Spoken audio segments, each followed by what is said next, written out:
থাকার কথা, তার পরিবর্তে মদের বোতল তুলে দিয়েছে।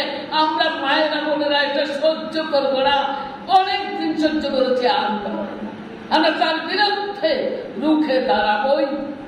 আমরা নারী সমিতি এই প্রতিজ্ঞা নেব সম্মেলন।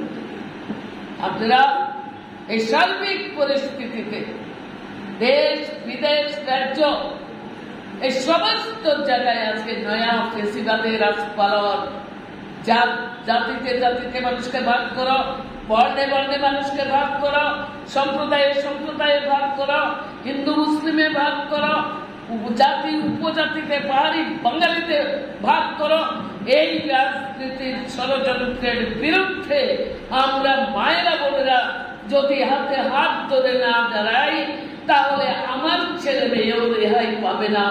আজকে তার ছেলে এরকম করছে, আমার ছেলে তো ভালো আছে, এটা ভাবা অস্বাভাবিক, এটা স্বাভাবিক না। আজকে এই জায়গায় দাঁড়িয়ে আমি মনে করবো কমপ্লিট এই খোয়াই আমাদের ঐতিহ্যপূর্ণ যে মহকুমা, এই মহকুমাকে আমরা নষ্ট হতে দেব না। কমপ্লিট অনেক দিন আমরা তাদেরকে সরকার করতে দিয়েছি। আমার দোষরদের যে লড়াইয়ের মাটি, সেই মাটিকে আমরা কলঙ্কিত হতে দেব না।